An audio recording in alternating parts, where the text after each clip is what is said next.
Waouh, quel jeu. Non, pourquoi mais bon, Aïe, aïe, aïe, aïe, aïe, aïe. c'est de la merde. C'est de la merde, voilà. Pour quel prix alors? Du coup, j'ai envie de tester.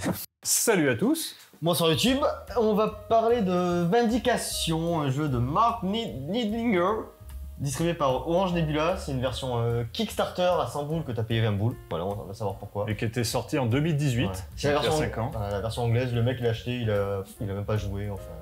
Donc voilà, première partie pour nous, partie où on était assez enthousiasmés, j'ose dire, d'y jouer. Ouais, on avait hâte de toucher à ça parce qu'il avait eu de bons retours, il proposait quelque chose vraiment d'original, hein. On voit même sur le plateau, c'est pas commun.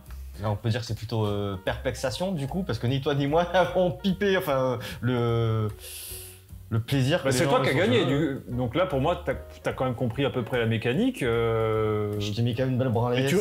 Tu restes un peu perplexe. Ah moi je suis aussi perplexe comme toi, les critiques dithyrambiques, comme tu disais toi les mécaniques, il n'y a rien qui t'a transcendé. Moi, bon, allez, j'ai bien aimé le système de cubes, tu vois, il faut les faire évoluer. Ah voilà, juste pour parler rapidement du système, donc là on a des cubes, on a ici donc notre board personnel, on a des cubes, donc ici influence, ces cubes qu'on va utiliser pour activer des personnages, des cartes personnages, des reliques, ou pour obtenir des ressources qu'on va mettre. Alors là aussi c'est original, c'est qu'on a 6 ressources. On a 6 ressources. Et c'est un capital, enfin commun. On partage pas, mais tu vois ici qu'il y a, par exemple, là, toi, tu étais le gris, donc tu as 4 cubes, moi j'en avais 2, et on peut les prendre pour les utiliser, et on les remet quand on utilise ces ressources, donc ici c'est de l'inspiration, et on les remet en influence. Là, c'est des cubes de potentiel que l'on peut débloquer simplement pour avoir plus de cubes disponibles. Et ici, ce sont des cubes de conviction qui servent essentiellement à occuper des endroits pour obtenir des points de victoire. Parce que le jeu, vous voyez, il y a la piste autour, c'est obtenir le plus de points de victoire possible. Comme toujours, hein, de toute façon. Voilà pour le grosso modo le jeu. Donc il y a quoi? On va dire c'est un mélange de poste d'ouvrier, de gestion de ressources, d'engine building. Mais moi, ouais, ça m'a vraiment laissé perplexe. J'ai pas trouvé ça transcendant. À moins qu'on l'ait très mal joué, qu'on soit con, je sais pas, mais alors, j'ai l'impression qu'on n'a pas fait trop d'erreurs. Je vais pas dire difficile de prise en main, mais quand même assez abstrait avec une mécanique unique, donc il fallait bien comprendre, mais en jeu ça tournait vite, quand on a acquis un peu l'ordre. Voilà, ce qui me posait problème c'était l'ordre, on a une petite fiche de rappeur, tout est en carton sauf ça malheureusement. Vous voyez les actions, ici en orange vous voyez les 3 actions principales, mais qui se divisent aussi en activer. Vous activez soit votre personnage, donc le personnage qu'on choisit, pour avoir une ressource d'inspiration, de connaissance ou de force, vous choisissez, soit vous activez un de vos compagnons, vous mettez un cube d'influence dessus et vous récupérez ici de connaissances. Ok, admettons. Mais il faut donc vous faites dans l'ordre que vous voulez, mais à cela s'ajoutent donc des actions gratuites. Donc ces actions gratuites qu'il faut aussi prendre en compte. Donc il y a une petite confusion quand on prend le jeu en main, dire ah quelle action obligatoire j'ai faite, qu'est-ce qui me reste à faire. Vous voyez notamment quand on active un truc, on va se dire bon, on choisit entre se reposer pour gagner, pour débloquer un cube de potentiel en influence.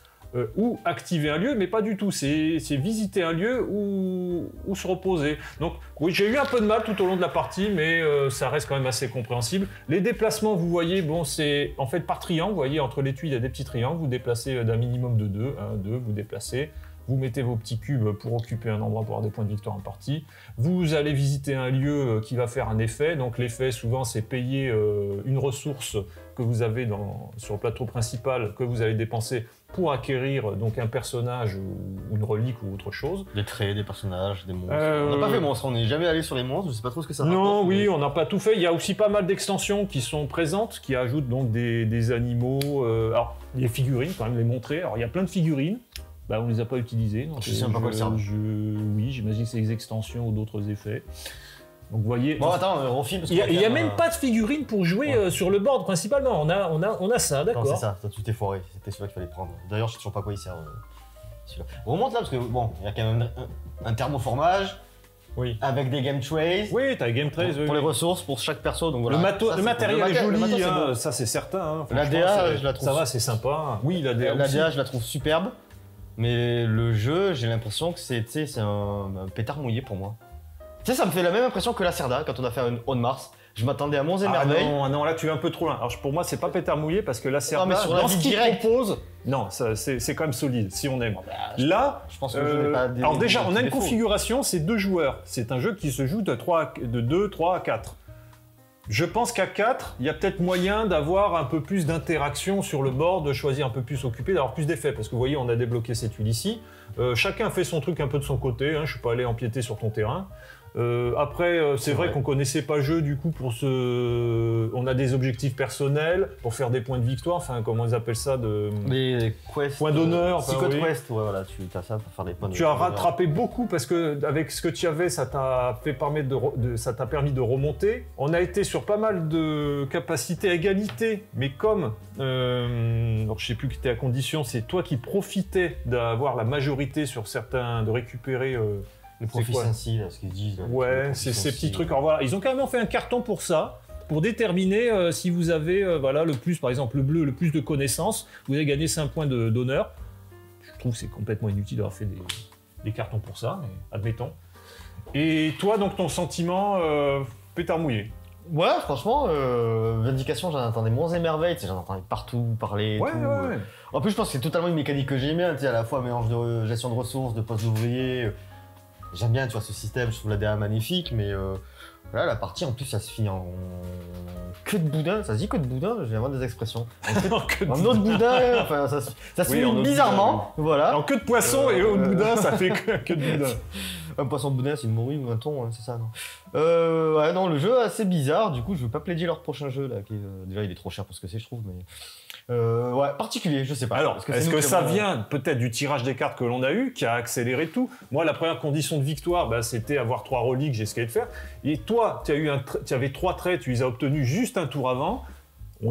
C'était le rythme du jeu qu'il fallait qu'il se termine ainsi, donc ça permet de faire une partie rapide. Mais en termes de satisfaction, ouais, j'ai eu un personnage, bon, 3 reliques. Enfin, j'ai trouvé qu'il n'y avait rien de fou. Au niveau interaction, bah, 0 quasiment. C'est vrai qu'on n'a pas eu d'interaction. À part, tu as pris, on va dire, tu as eu la priorité de te précipiter, ce qui t'a arrangé de prendre des maîtrises, des bonus de maîtrise. Ouais, puis j'ai utilisé une fois aussi les tuiles où toi t'avais mis ton contrôle, donc ça te faisait quand même gagner 2 points de victoire. Bon, ok, interaction si vous voulez.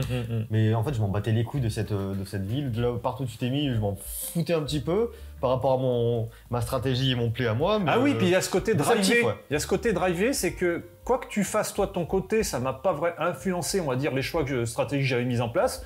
Bah, au final, j'ai fait des choix, je veux dire, mes 3-4 derniers tours, bon, bah, je vais obtenir mes 3 reliques. Alors donc je convertissais parce que vous avez 3 ressources principales et 3 autres qui nécessitent des conversions. Donc vous avez un petit tableau de conversion.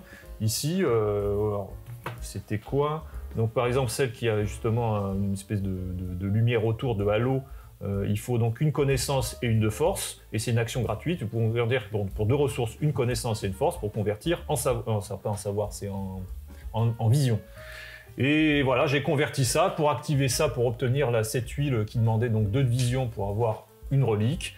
Et enfin, j'ai trouvé pas ça du tout fou. Les effets de les reliques, je les ai pas utilisés. On n'a pas eu d'interaction. Et j'ai été drivé par le jeu, dire ouais, vas-y pour finir la partie. Alors, franchement, je dirais pas 0, hein, mais... Non, ouais. C'est con parce que je trouve les traits assez puissants, tu vois, mais du coup, quand j'ai eu la possibilité de faire mes effets, bah, c'était la fin du jeu. Moi, je gagnais des points de victoire quand chacun gagnait des points de victoire. Ouais, on n'a pas eu trop le temps de développer, dire ouais, il y a peut-être des choses à faire. J'ai utilisé assez vite ça pour avoir du plus de contrôle, de maîtrise des tuiles. Le compagnon, bah, je l'ai gardé, ok. J'ai eu 2 reliques, j'ai quasiment pas utilisé, donc peu d'amélioration. Ouais, franchement, non, je suis pas satisfait. Enfin, pour cette partie-là, ouais, alors peut-être d'autres, peut-être une autre configuration, d'autres effets, mais là... On peut être perplexe sur plusieurs premières parties qu'on a faites, c'est normal, parce que moi je dis toujours la première partie elle est sacrifiée, mais des fois on a du plaisir à y jouer. Oui. Donc là je suis perplexe. On peut voir le potentiel, on peut voir voilà. jusqu'où on peut aller. Mais là... Je suis perplexe en plaisir, tu vois, donc ça, voilà. Alors, est-ce qu'il faut être plus de joueurs? Est-ce que c'est notre... Encore, on a terminé quasiment en même temps, donc je pense pas que ce soit vraiment un hasard d'effets et de cartes. Ouais. Je suis très mitigé et maintenant je me dis bon bah il va partir en vente hein, celui-là. Vindication, ouais, putain. Voilà, c'était le mot de la fin. Allez merci ciao. à tous. Ciao.